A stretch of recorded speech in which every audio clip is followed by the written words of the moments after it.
की शुरुआत उसे हाफिज सईद और मसूद अजहर जैसे आतंकवादियों को भारत के हाथों में सौंपने से करनी चाहिए। What do you think कि हमले की नोयत क्या हो सकती है? लाइन ऑफ कंट्रोल से कोई पेशरफ्त होगी या फिर किसी और नोयत का हमला हो सकता है?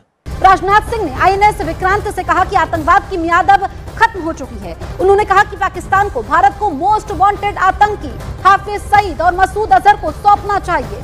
ये तीनों हो सकता है जी, बाय एयर, बाय लैंड और बाय सी, ये तीनों हो सकते हैं। राजनाथ सिंह जी ने तो यहां तक कह दिया है कि पहले जो दो आतंकवादी हाफिज सईद और मसूद अजहर पाकिस्तान के पास हैं, उनको भारत के हवाले करो, फिर आगे की बात होगी। Same like that tower Rana को उन्होंने पकड़ लिया 18 साल के बाद, 19 साल के बाद उनके पास पहुंच गया इंडिया के। मेरा ख्याल है हाफिज सईद को भारत के हवाले कर देना चाहिए और वैसे भी इसी में हमारी भलाई है कि हमारे पास टैलेंट ज्यादा है, चाहे वो हवाई फील्ड के अंदर हो, चाहे जमीनी फील्ड के अंदर हो। ये दूसरा धमाका हो गया नाज़रीन, दूसरा धमाका हुआ है। ख्वाजा आसिफ साहब का कहना था कि जी 30 साल हम मिलिटेंट्स को सपोर्ट करते रहे, 30 साल तक पाकिस्तान ने सपोर्ट किया और ये गलती थी, लेकिन वो 30 साल अभी खत्म नहीं हुए। ख्वाजा साहब, आप आज भी इन्हीं लोगों को सपोर्ट कर रहे हैं। ये तीनों हो सकते हैं, ये फौज भी हो सकती है, उनकी एयरफोर्स तो जरूर होगी और उनका नेवी भी होगा। और आप देख रहे हैं वो डिस्ट्रॉयर्स और वो जो एयरक्राफ्ट का। नमस्कार दोस्तों, थोड़ा सा वीडियो आगे बढ़ाकर आप सीधे वीडियो के मेन भाग पर पहुंच सकते हैं। इसी तरीके के वीडियो लगातार इस चैनल पर आते रहते हैं। सिंह जी ने तो यहां तक कह दिया है कि पहले जो दो आतंकवादी हाफिज सईद और मसूद अजहर पाकिस्तान के पास हैं, उनको भारत के हवाले करो, फिर आगे की बात होगी। जी अंजू जी, आपने बिल्कुल सही बात की है। आज रक्षा मंत्री ने आईएनएस विक्रांत से दुनिया के सामने एक क्लियर कर दिया है, ये मैसेज देकर कि वो दो आतंकवादी जो कि यूएन डेजिग्नेटेड टेररिस्ट हैं, हाफिज सईद और मसूद अजहर, उनको आप भारत के हवाले करो, उसके बाद ही कोई बात बनेगी। यानी कि बात करने के लिए आओ तो ये दो पहले हमारे अंडर में होने चाहिए, सौंप दो इनको हमको। तो ये न्यू नॉर्मल भारत ने तय कर दिया है। आज राजनाथ सिंह जी ने इसको बड़ा क्लियर कट बता दिया है। उन्होंने वहां पर आईएनएस विक्रांत पर, जिसकी कि करीब 1500 जहां पर सैनिक होते हैं, नौसैनिक, उसमें उन्होंने याद दिलाया उनको कि हम करने को तो बहुत कुछ कर सकते थे। पहले उन्होंने बोला था ये बात कि हम चाहते अगर नेवी उतरती तो हम पाकिस्तान के 4 टुकड़े कर सकते थे, लेकिन हमने एक अच्छा डेमोक्रेसी होने के नाते हमने अपना सब्र का और क्या शब्द का इस्तेमाल किया था उन्होंने, शक्ति और सब्र का हमने समन्वय पेश किया दुनिया के सामने। तो ये शब्द मुझे बड़े अच्छे लगे उनके, कि दुनिया को उन्होंने दिखाया कि भारत किस स्टेज पर है। हमने जब हथियार से गोली फायर करने को रोकने का निर्णय जब लिया है, वो निर्णय हमने तब लिया जब पाकिस्तान का डीजीएमओ गिड़गिड़ाते हुए आया हमारे पास में। आपको ध्यान होगा डीजीएमओ ने जब बोला था कि वो सुबह उन्होंने बोला था बात करनी है, हमारे डीजीएमओ ने उनको शाम को टाइम दिया 3:30 बजे का। 3:30 बजे वो गिड़गिड़ाया कि भाई गोली मारना बंद कर दो और हम जो है वो कायदे में रहेंगे। तब हमने फैसला किया कि हम गोली मारना बंद कर देंगे, वरना भारत उस समय पीक पर था और अगले दिन क्या होता ये किसी को नहीं पता था। तो हमने एक हाइट पर आके इस ऑपरेशन को अपनी मर्जी से कॉल ऑफ किया है।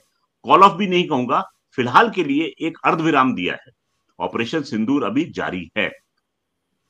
कर्नल साहब, आप ये देखिए कि हमारे डिफेंस मिनिस्टर ने जब ये कहा कि इन दोनों आतंकवादियों को हमारे हवाले करो, तो माहौल पाकिस्तान में ये है कि वहां का जो प्रधानमंत्री है शहबाज, वो बार बार ऑफर कर रहा है कि भारत से बात करने को तैयार है, हम इस मुद्दे पर भी बात करेंगे, उस मुद्दे पर भी बात करेंगे, लेकिन अगर ये दोनों आतंकवादी पाकिस्तान सौंपेगा तब बात होगी। राजनाथ सिंह जी ने तो यही मैसेज दिया है ना पाकिस्तान को। जी अंजू जी, राजनाथ सिंह जी ने बड़ा क्लियर कट बोल दिया है, ये दो आतंकवादी पहले सौंपो, उसके बाद में बातचीत की सोचेंगे। पाकिस्तान स्पेस दे रहा है और यहाँ से जो ड्रोन अटैक्स उनके सर के ऊपर किए जा रहे हैं, उसमें मददगार या उसमें जो मदद की जा रही है वो और कोई नहीं बल्कि पाकिस्तान कर रहा है। लेकिन ये बात कब तक छुपी रह सकती थी? कुछ दिन के बाद जो है आहिस्ता आहिस्ता करके जो है अफगानिस्तान के लोगों को समझ में आ गया और आज अफगानिस्तान के लोग पाकिस्तान के लोगों की या कह लीजिए पाकिस्तान की शक्ल देखने को तैयार नहीं है।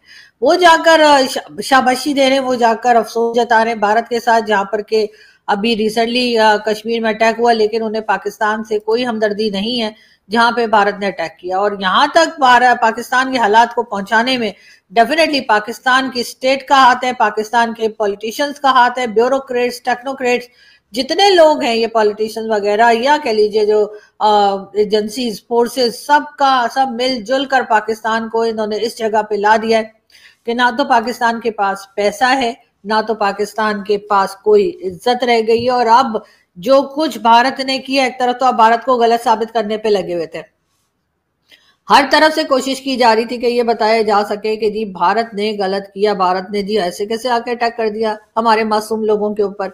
कई लोगों की आपने फोटोज भी दिखाई, कई लोगों को आपने कहा भी, जबकि जैसे ख्वाजा आसिफ साहब का कहना था कि जी 30 साल हम मिलिटेंट्स को सपोर्ट करते रहे, 30 साल तक पाकिस्तान ने सपोर्ट किया और ये गलती थी। लेकिन वो 30 साल अभी खत्म नहीं हुए ख्वाजा साहब, आप आज भी इन्हीं लोगों को सपोर्ट कर रहे हैं, आप आज भी इन्हीं लोगों को बचा रहे हैं। अगर ऐसा ना होता तो यकीनन हमें ये पॉलिटिकल रैलीज में और खुला दिन की रोशनी में कैमरा लगाकर लोगों के सामने इस किस्म के लोग जिनको के इस वक्त जेल में होना चाहिए था, जिनको के इस वक्त सजा हो जानी चाहिए थी, वो हमें खड़े हुए धमकियां देते हुए दिखाई ना देते। ये टेरर ग्रुप्स जो है ये पाकिस्तान ने पाल कर रखे और आज भी उनको सपोर्ट किया जा रहा है। अगर कोई ये कहता है कि जी अब ये सफाया करना चाह रहे हैं, अब ये ठीक करना चाह रहे हैं, तो हो सकता है किसी हद तक कुछ ग्रुप ऐसा हो फोर्सेस में से या गवर्नमेंट में से जो इन लोगों को खत्म करना चाहता हो, इन लोगों को रोकना चाहता हो, लेकिन मेजॉरिटी ऐसा नहीं चाहती।